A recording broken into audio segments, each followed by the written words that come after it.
salamin ko. Pwede pala siyang pan-decorate sa Flower sa center vase. table.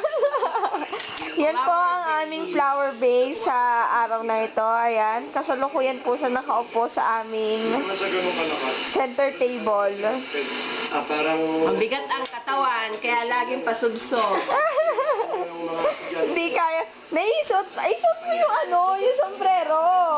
Ikapit, hindi, yung sombrero mo nung Hindi, ito muna, ito. Oh. Yan, naka-video Hi, Kabi. Ayun, oh. Tawa-tawa. Wow, ganda.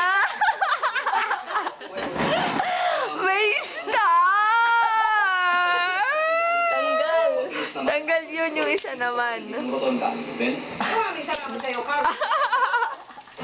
Ganda.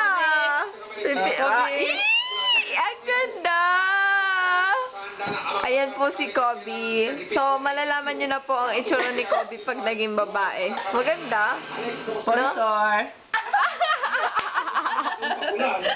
Ayos yun!